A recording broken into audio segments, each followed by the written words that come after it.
Now on to our last presenter, an issue that is timely and also very important for a huge segment of the United States population, our Latino, Latina, Latine, and Latinx population. And so I would like to introduce our last presenter, the Executive Director of MARCHA, Lyssette Pérez. Hello, everybody. Can you hear me? Yes. Okay. I'm Reverend Lyssette Pérez from Greater New Jersey Annual Conference. I'm a pastor at Oasis United Methodist Church in Pleasantville, New Jersey. And I am also, as it was said, not the executive director, but the president of MARCHA. MARCHA is the National Hispanic Latino Caucus of the United Methodist Church and the Methodist Church of Puerto Rico, which is an affiliated church with the UMC as well as MARCHA. And I want to mention briefly what some of the petitions that we are presenting to General Conference. And I also want to make sure that you understand which is MARCHA. I personally dream about a church that is completely, fully inclusive, intergenerational, a church that is multicultural, multi-ethnic, multi-gender, has a diversity of the church that reflects the kingdom of God. MARCHA has some what we call essentials or non-negotiable. Non-negotiable when it came to when we had the crisis in 2019 about all the when all the brokenness of the church started to emerge out of the 2019 General Conference, we decided to make sure that the denomination knew that we have some non-negotiables, and we call it Christ-centered personal and social holiness, dignity and sacred values of all creation, diversity as a gift of from God. Racism is incompatible with Christian teachings, that our voice must be at the table as equals, valuable, and that we work for equity, and also that the structures of the church intentionally embody our values. And we are the instrument of advocacy and support that to ensure that the United Methodist Church provide and value the contribution of Hispanic Latinos in our community, and also in the church and in society as well. And our core values are mission, make disciples of Jesus Christ, peace with justice and equity, and unity in diversity. I said that so you understand where we're coming from, no? And part of our ministry,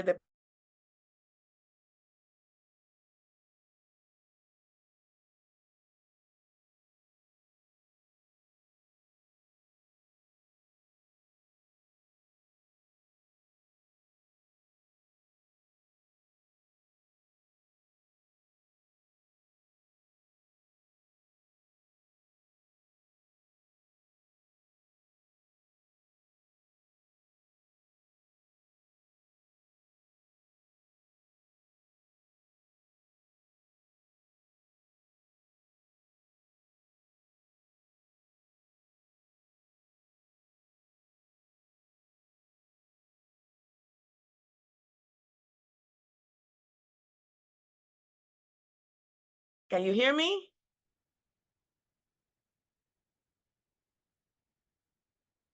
Can you hear me? Sorry, I had the room muted. We can hear you, Lyssette. Okay, good. So let me tell you briefly some of the petitions that we presented in 2020 and also last year as part of the 2024 General Conference. One of the things that are extremely important for us are the racial ethnic clans, specifically, of course, Hispanic Latino clan, but more than that, all the racial ethnic clans, they are extremely important for us. They were created by MARCHA and by the racial ethnic caucuses. So we support all the racial ethnic clans as a way, is how the denomination intentionally respond to the racial ethnic ministries. So that is extremely important for us. We support the some of the petitions are coming from the Hispanic Latino, the plan for Hispanic Latino ministry. One of them is to drop the word national because we believe that it's more than national. We are global in the sense that we are in the bridge of the United States and all the countries that we represent in the United States. And also, they want to be housed at the G-Corps instead of where it is located now. And it's a way of self-determination for self-determination and to connect the work with our racial ethnic advocacy ministry as well. And we also are promoting annual conferences to develop comprehensive plans for Hispanic Latino ministry. That is extremely important. That is the programmatic piece of the work that we do in conjunction, in partnership with the plan for Hispanic Latino ministries. We also advocate for our agency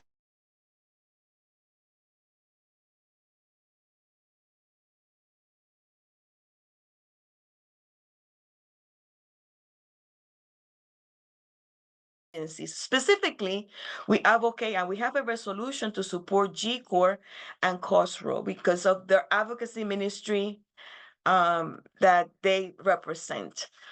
I also want to mention that we have at least two, also connected to the general agency, all the petitions that the general agency present, we support them because we see them as the arm of mission of the denomination. And specifically anything that is related to racial ethnic ministry, we always look at that. And when we revise all the petitions, we always look for the impact that it has, any petition has for racial ethnic ministries as well.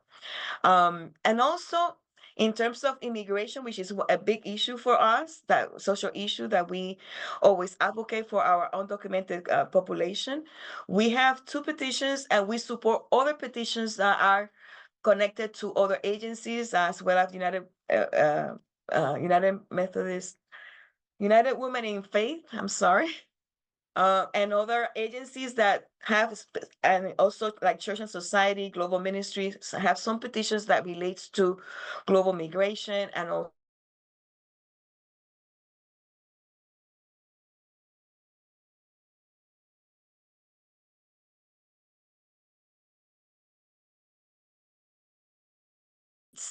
and it's basically how the church respond to the crisis on undocumented people here in the United States, and also in conjunction with working with the border and with the Church of Mexico and other churches that are working ecumenically to support our immigrant community. That is a strong issue for us, as you know. We also have a resolution that we presented that was created at our last annual meeting.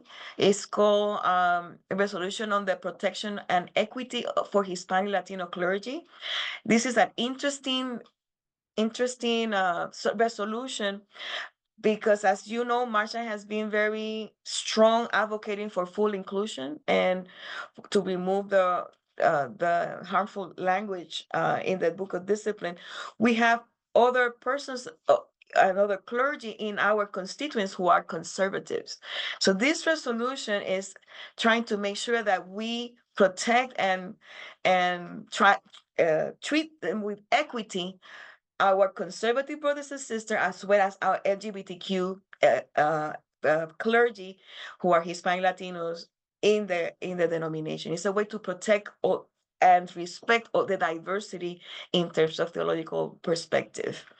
We also have two resolutions related to Puerto Rico, because Puerto Rico is an affiliated church and that deals with an interesting status, because the political status of Puerto Rico is not a state, but it's a colony and of the United States, and it talks about also to respect and the self-determination of Puerto Rico, but also to work in connection with the constituents from the island in Puerto Rico.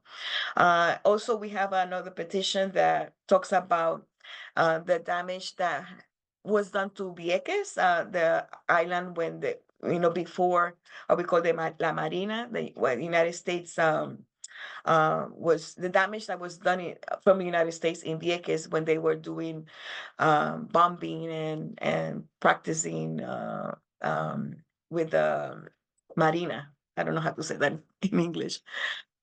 We also have four resolutions that are related to Latin America specifically. One is Encounter with Christ in Latin America and the Caribbean, which is a fund to support ministry in Latin America and the Caribbean that has been there for a long time, at least 3 quatriennials, I believe so. We also have the Holistic Strategy on Latin America and the Caribbean Special Program, which it's part of a program from the GBGM that provides support and resources for some programs in Latin America and the Caribbean, which are autonomous churches. So we always advocate for our autonomous churches in Latin America and the Caribbean. We also have a resolution that is called Violence Against Children in Latin America and the Caribbean for the injustices that have been done to children and youth in Latin America. And we have one that sometimes is controversial, is the U.S. embargo of Cuba. We have some brothers and sisters who do not agree with this, including some of our brothers and sisters from Florida who are Cubans that are in tension with this resolution, but we believe that the lifting of the embargo of Cuba is important for the humanitarian peace. And we need to connect with Cuba, and we also need to make sure that our Cuban brothers and sisters are connected to the rest of the world. In the last annual meeting, and I finished this, my time is already up. The last annual meeting that we have in San Antonio, we approve the 3 R's, support for the revised global social principles, the regionalization and the Christmas covenant, and the removal of harmful language in the book of discipline.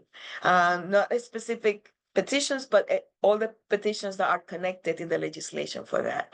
We do have all these petitions that we cannot do too much on our own because we only have around 20 delegates that are Hispanic Latino. If we count the reserves, it's more than 30. But we need to work in coalitions. The African Americans, I believe, there are around 100 African American delegates, including the reserves. Asians are around 40 or plus. Native American, I believe there are 2. When I was doing the counting, I had to update it with the new delegates. Pacific Islanders, I counted around 8, and multiracial around 14. So out of 800 delegates, more than 800 delegates in general conference, we need to work in coalitions in order to make sure that our petitions passed.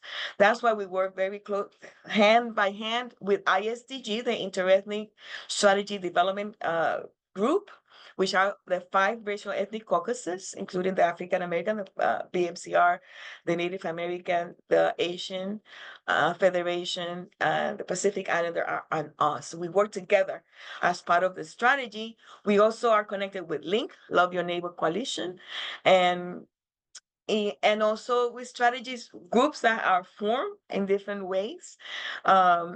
We also work with the agencies and the work of the agencies. They support us as well, especially GCOR and also all the agencies. I stopped. I don't know if I spoke more than 15 minutes because of the connection. I started a little later. So I hope you were able to understand. And I don't know. Yes? Can you hear me? Yes. Okay. Yes, thank you. Actually, we probably have 2 minutes for questions if you have a quick question for Lyssette.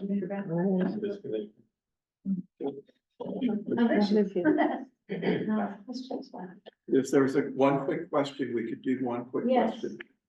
Well, can I? Lyssette, this is Teresa, hi. Hi.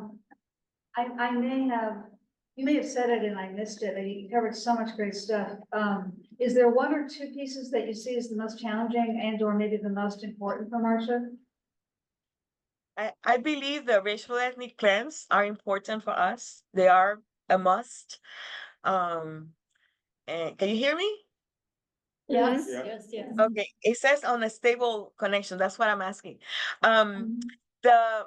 the racial ethnic clans are important, and the fact that the Hispanic Latino plan is asking to move to G Core is important because we believe of self-determination and the opportunity to be in ministry with advocacy as well as the programmatic piece of the church.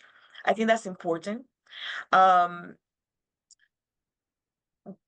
the resolutions that we have had in the past, usually we have not have any conflict there because the majority of our progressive and centrist delegates support us.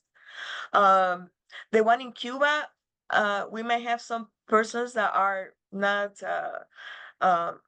in favor of that. But I will say that in general, it have passed.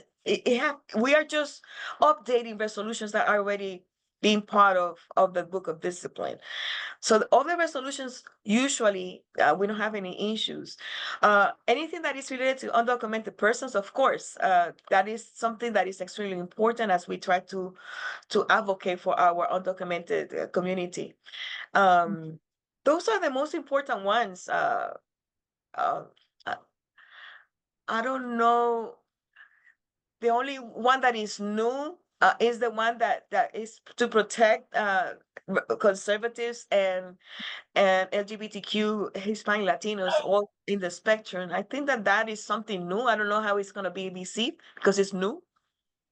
It's kind of the concept of a one church plan, but in a way that we respect each other and that we follow the three simple rules. Marcha has been very open to include the LGBTQ community, but there are other friends that are in our constituents that are more conservatives. Those that have decided to stay in the UMC. I'm hoping that we can respect each other and love each other in spite of our differences. Thank you. That was Thank you. helpful.